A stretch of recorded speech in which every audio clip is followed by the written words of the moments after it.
날씨 좋다. 술이 땡기네. 아직도 정신을 못 차렸나? 그 헛소리 말고 내일 맨정신에 낚시나 가자고. 낚시? 그럼 민물 매운탕에 가볍게 한 잔? 그렇지. 자네 어제도 숙취로 고생하지 않았어? 술은 술로 푸는 거야, 이 사람아. 그게 다 옛말이라니까? 그냥 몸만 상하는 거야. 아니, 효과가 있대도? 너도 알잖아. 우리 젊을 때 해장술 얼마나 마셨나? 젊었을 때는 젊어서 한 소리고 이제는 그게 객기야 객기 이 양반아. 왜? 술 한 잔 들어가면 바로 괜찮아지던데. 아이고. 그럼 하루에 한 잔은 혈액순환에 좋다는 건 알지? 잠시만요. 안녕하세요. 이번 시간에는 우리가 그동안 들어왔던 음주에 관한 잘못된 상식과 술을 대신할 노년의 취미, 그리고 술에 관대한 우리 문화에 대해서 알아볼 시간입니다. 이에 대해 정확한 이야기를 해주실 전문가 선생님을 모셔보도록 하겠습니다. 안녕하세요.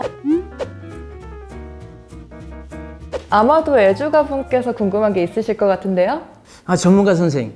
하루에 술 한 잔은 혈액순환에 좋다고 하죠? 사실 하루에 한 잔은 심혈관 질환에 좋다라는 말이 많이 있었죠. 하지만 그는 사실이 아닙니다. 그럼 하루에 한 잔이 몸에 좋다고 널리 퍼진 말이 틀렸다는 말씀이시네요? 그렇습니다. 90년대 하루에 술 한 잔이 고혈압, 당뇨병, 심혈관 질환에 긍정적인 효과를 준다는 말이 흔하게 퍼졌었습니다. 남프랑스 사람들이 기름진 음식을 즐겨 먹고 또 운동량이 적고 흡연율이 높은데도 불구하고 다른 나라 사람들보다 심혈관 질환이나 그로 인한 사망률이 낮다는 보고가 있기 때문인데요. 하지만 원인이 식사 중 음주를 하는 습관 덕분이라고 알려져 있기는 합니다만 여기에 과학적으로 아직 밝혀진 근거 자료는 없습니다. 환자분들께서 가장 많이 여쭤보는 주제가 얼마나 술을 마시면은 간에 해롭지 않은지를 여쭤보시는데요. 이 주제에 대해서 2017년도 대한간암학회에서 연구를 한 자료가 있습니다. 예, 노인분들이나 여성분들 같은 경우에는 소주 하루에 한 잔, 젊은 남성분들, 청장년 남성분들 같은 경우는 소주 하루에 2잔 이상 드셨을 때에는 간암 발생률이 1.4배 증가하였고요. 간 질환으로 인한 사망률은 3.2배 증가하였다고 합니다. 술은 사실은 과포금을 하시면서 또는 습관적인 음주를 하시면서 간이나 인체에 해를 끼치지 않을 다른 예방법이나 치료법은 없고요. 사실 건강을 위해서는 절주와 금주를 하시는 방법밖에 없다고 하겠습니다. 봐, 내 말이 맞잖아. 그게 다 옛날 말이라니까? 노인분들은 하루에 한 잔 더 피하시는 것이 좋겠습니다. 애주가분께서 술은 술로 깬다고 하셨는데 여기에 대해 해주실 말씀 있으실까요? 그럴 수가 없지. 어떻게 술로 깨나? 에헤이, 다 내 경험이라니까 그러네. 숙취가 있으신 상태에서 술을 드시게 되면은 조금 정신이 맑아지고 속이 편안해지는 착시 효과가 있으실 수 있는데요. 아직 간이나 몸에서 혈중 알코올 농도가 있는 상태에서 해독되지 않은 상태에서 술을 다시 드시게 되면 간에도 그리고 인체에도 상당한 무리를 주게 됩니다. 예, 술로 인해서 감각이 무뎌지셔서 숙취가 덜해지고 또 정신이 맑아지는 듯한 느낌이 드실 뿐입니다. 숙취가 가시는 느낌이 든다는 건 사실 취했다는 걸 모를 정도로 몸이 취했다는 뜻이군요. 예, 그렇습니다. 간과 인체에 엄청난 무리를 주는 거지요. 해장술을 드시는 음주 패턴은 알코올 중독으로 가는 지름길이기도 하시고요. 그럼 저 커피 마시면 술이 깨던데 커피 같은 건 괜찮나요? 많은 분들이 숙취를 커피로 극복하려고 하시죠? 음주 커피는 어떻습니까, 전문가님? 네, 커피가 술을 깨는 것 같은 느낌을 주는 것은 사실입니다. 하지만 실제로 커피가 술을 깨도록 하는 것은 아니고요. 알코올이 우리 몸에 진정제 역할을 합니다. 그래서 이것은 이제 알코올이 우리 몸에 들어가면 뇌 기능을 억제시키는 역할을 하는데요. 커피는 항진시키는 효과를 내기 때문에 커피를 마시면 알코올의 이런 진정 효과가 일시적으로 카페인에 의해서 줄어든 것처럼 느껴지기는 하십니다. 하지만 커피가 알코올 분해에 전혀 영향을 미치지 못하기 때문에 정작 혈액 속에 알코올은 그대로 있을 뿐더러 커피가 이뇨작용을 하기 때문에 체내의 수분이 빠져나가 오히려 혈중 알코올 농도는 더 짙어집니다. 결국 숙취는 더 심해지는 거죠. 네, 커피도 술과 함께하면 좋지 않으니 주의하셔야겠습니다. 커피 말고도 종종 약을 술과 같이 드시는 분들이 계시는데 혹시 이런 경우는 어떤가요? 약은 복용 후 30분에서 2시간 사이에 혈중 알코올 농도가 제일 높습니다. 따라서 약 복용 전후로는 음주를 하시지 않는 것이 바람직하십니다. 매일 먹는 약이야. 맥주 한 잔 마셔가면서 넘길 수 있는 거 아닙니까? 참 그러다 큰일 나. 노인분들은 여러 가지 기저질환으로 자주 복용하시는 약들이 많으십니다. 약과 알코올을 같이 복용했을 때 때로는 더 큰 위험이 있을 수도 있으신데요. 진통제 같은 경우엔 술과 같이 복용했을 때 위장관 출혈이 발생할 위험이 있고요. 고혈압 치료제 경우에는 알코올과 더불어서 혈압을 낮추는 혈압 강화 작용이 있기 때문에 술을 삼가하시는 것이 바람직하십니다. 당뇨병 또한 당뇨약이 술과 함께 드시게 되면 혈당을 떨어뜨릴 수 있기 때문에 저혈당 쇼크에 빠질 수도 있기 때문에 약과 함께 술을 드시는 것은 금기하시는 것이 좋습니다. 알코올 및 약 성분을 분해할 때 우리 몸에서는 같은 요소를 경쟁적으로 사용할 때가 있습니다. 따라서 술이나 약 중에 어느 것이 하나는 더 농도가 너무 높거나 낮아질 수 있기 때문에요. 둘을 같이 함께 사용하시는 것은 피하시는 것이 바람직하십니다. 심장약, 알레르기 약 등도 음주 전후로 드시는 것은 좋지 않습니다. 그러니까 노인분들은 기저질환으로 약을 복용하시는 경우가 많으신데요. 약을 복용하셔야 하는 기저질환이 있으신 경우에 약을 복용하신다면 금주를 하시는 것이 바람직하십니다. 술과 약은 절대 같이 섭취하면 안 되겠군요. 그 전문가 선생님 너무 과하시네. 우리 때는 술을 마시면 마실수록 는다고 했어요. 다 그렇게 마셨어요. 술을 못 먹는 사람은 거의 없었어요. 안 마시는 거였지. 이것도 많은 분들이 궁금해하실 것 같습니다. 술은 마실수록 느는 게 맞나요? 절대 아닙니다. 많은 분들이 잘못 아시고 계시는 부분이신데요. 사람들마다 선천적으로 알코올 분해 효소인 아세트알데하이드 분해 요소는 정해져 있습니다.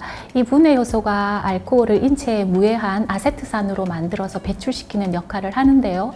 술을 드실수록 아세트알데하이드를 만들어내는 능력이 더 늘어나시는 것은 아니시고 음주 자체에 익숙해지시는 것일 뿐이지 효소의 양이 늘어나는 것은 아니시고요. 되려 어떻게 보면 알코올 중독의 진단 기준 중에 내성이라는 것이 있는데 알코올 양이 늘어나는 것은 내성이 늘어나는 것일 수도 있습니다.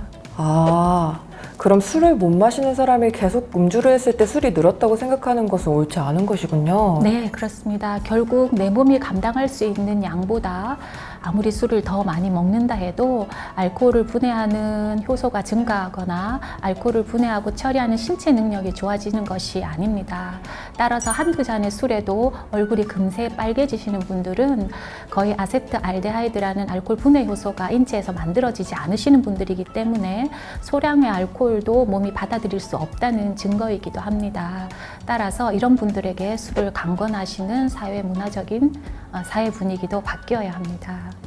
어르신들은 막걸리가 곡주이기 때문에 간혹 밥 대신 드시는 걸로 알고 있는데 이런 부분은 어떻습니까?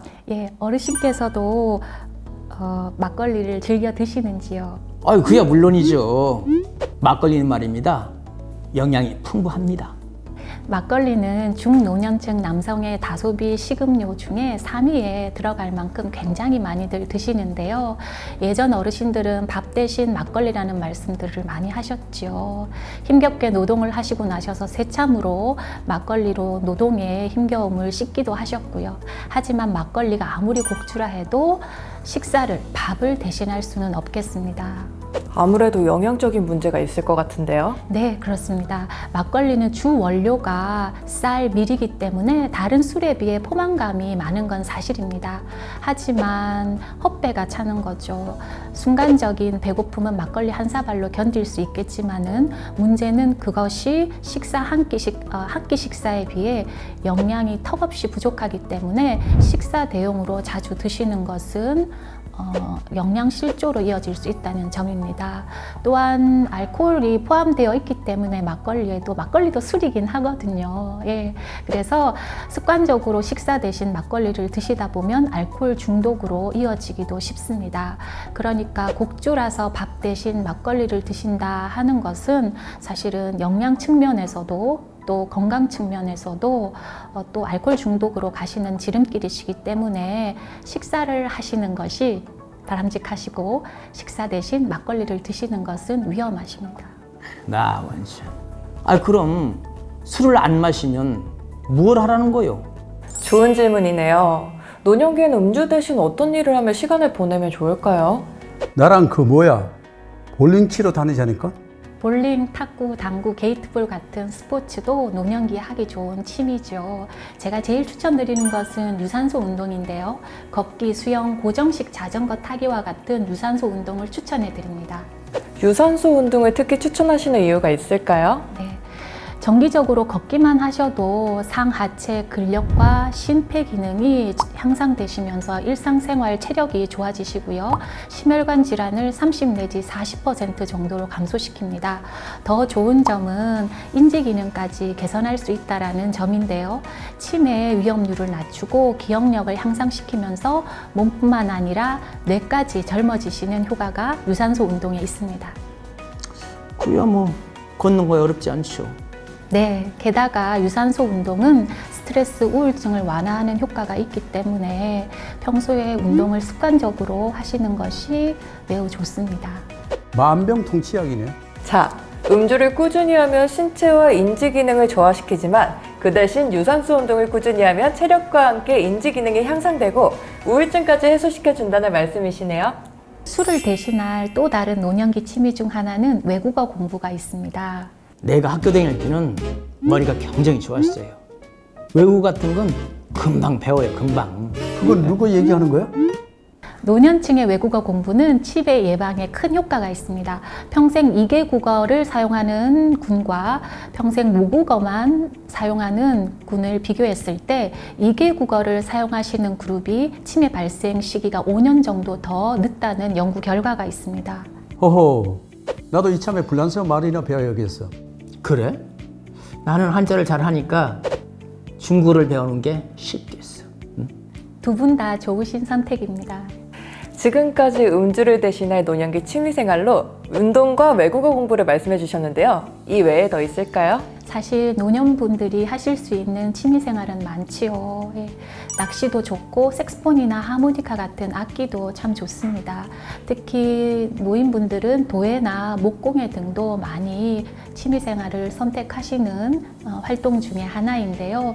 무엇이든 의미를 가지시고 즐겁게 하실 수 있는 취미를 가지신다면 좋겠습니다.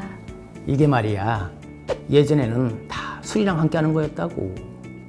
이제는 그러지 말자는 거 아니야. 아니 글쎄 들어봐. 예전에 명절 때 어땠나? 아버지, 삼촌들 모여서 고섭치곤 하셨잖아. 그때 옆에서 한 잔씩 주면 홀짝홀짝 얻어 마시곤 했었지. 에? 요즘이라고 뭐 다른가? 요즘 젊은 사람들 밖에 나가서 술 얼마나 마시나? 옛날 우리보다 더 마시는 것 같아. 그런데 뭐 새삼스럽게 이런 말을 들어야 하나? 좋은 지적이시네요. 우리 사회가 술에 관대한 측면이 있는 것 같습니다. 전문가님 어떻게 생각하세요? 네, 우리나라가 세계에서 술에 가장 관대한 나라 중 하나이지요. 감에 대한 사회적인 수용성도 굉장히 높은 편이고요. 두 분도 젊은 시절에 술 얘기 해보셨지요? 참 무식하게도 많이 마셨어. 음주는 더 이상 무시할 수 없는 사회적인 문제이기도 합니다. 다 그렇게 살아왔어요, 전문가 선생님. 아직 끝이 아닙니다. 술은 대한민국의 주요 사망 원인 중에 하나이기도 한데요. 우리나라 사망자 중 약 11%가 음주와 관련돼서 사망하시게 됩니다. 연간 2만 2천여 명이 음주로 인해 사망을 하시는데요. 80%가 음주 관련 질병으로 사망하시고요. 16%는 음주 관련 사고와 자살, 3%는 음주 운전으로 사망하시게 됩니다. 술은 나뿐만 아니라 주변 사람들의 건강과 안전, 정서적인 측면에도 영향을 미칩니다. 우리 큰형님도 술을 하도 마셔서 지금 투병 중이에요. 형수가 얼마나 고생했는지. 그렇군요. 우리가 평소에 잘은 느끼지 못하고 살지만 듣고 보니 꽤 심각한 일인 것 같습니다. 자, 여기까지 두 분께서 질문 있으신가요? 전문가 선생, 난 잘 모르겠어요. 이렇게 술 마시는데 익숙해져 있는데 다들 어쩌란 말이요? 제가 우리 어르신들께 여쭤보고 싶은 마지막 질문이 있는데요. 습관적으로 오랜 기간 동안 음주를 해오셨던 분께서 술을 끊으시면 어떤 일이 벌어지실까 이게 궁금합니다. 정말 좋죠. 뭐가 그렇게 좋은데? 선생님께서 직접 대답해 주시겠습니까? 좋아. 잘 들으라고. 나도 하루가 멀다 하고 술만 마시러 다녔을 때는 하루하루가 그냥 똑같았어. 일어나면 술 마시고 자고 일어나서 술 마시고 아무것도 느껴지지가 않아. 그냥 멍텅구리야. 날씨가 좋아도 맛있는 걸 먹어도 그냥 다 똑같아. 그게 진짜 사람 미치게 만드는 거지. 근데 지금 날 봐라. 반년 술 끊고 나서 요즘은 매일 웃잖아. 매일 신나는 거야. 일상의 소소한 것들이 다 느껴진다고. 봄에 꽃 피는 것도 보이고 여름에 비 오는 것도 보인다고. 아주 좋은 말씀이시네요. 제가 덧붙여서 말씀드릴게요. 사람의 행복한 감정을 담당하는 신경 전달 물질인 세로토닌은 그 양이 정해져 있습니다. 술을 마시게 되면 일시적으로 세로토닌이 나오기 때문에 행복한 기분을 느끼지만 술은 잦은 음주를 하시게 되면 이 행복 호르몬을 다 쓰게 돼서 고갈되기 때문에 정작 술을 마시지 않은 평상시에는 행복을 느끼지 못하시게 되는 거죠. 그렇게 항상 술이 없으면 안 되는 사람이 되어버리시는 거기 때문에 평상시에 진짜 나를 잃어버리게 되시는 그런 결과를 맞이하시게 됩니다. 굉장히 중요한 말씀이시네요. 습관적 알코올 섭취는 일상의 행복에 영향을 주는 세로토닌 분비를 저해시킨다는 점 꼭 기억해야 할 것 같습니다. 전문가 선생님, 마지막으로 더 하실 말씀 있으신가요? 시대가 많이 바뀌었습니다. 두 분께서도 시대가 변했다는 것을 느끼실 거예요. 예전에는 과도한 음주와 음주로 인해서 생기는 여러 가지 사고를 낭만이라든지 해프닝으로 포장하기도 했었지만은 요즘은 적당히 자신을 절제하면서 음주도 절주하시는 것이 멋진 모습입니다. 우리 두 어르신께서도 멋진 노년을 보내셨으면 좋겠습니다. 요즘 젊은 사람들은 좀 다른가 보구만. 전문가 선생님, 좋은 말씀 감사합니다. 자, 두 분 오늘 어떠셨나요? 아주 기분 좋습니다. 복잡하죠. 너무 오랜 시간 습관처럼 술 마셨어요. 진작 끊었어야 했는데. 나도 반년밖에 안 됐는데 세상에 늦은 게 없어, 이 사람은. 에휴, 내일 등산이나 가자고. 또 가서 막걸리 먹자고 하려고? 예, 내려와서 한잔 하자고. 오, 그래? 자네 그게 뭔지 아나? 이 사람아, 나 젊었다니까 그러네. 좋습니다. 의미 있는 시간이었던 것 같네요. 여러분들도 오늘부터 절주 시작해보는 건 어떠신가요? 내일이 아니라 오늘부터. 그럼 감사합니다.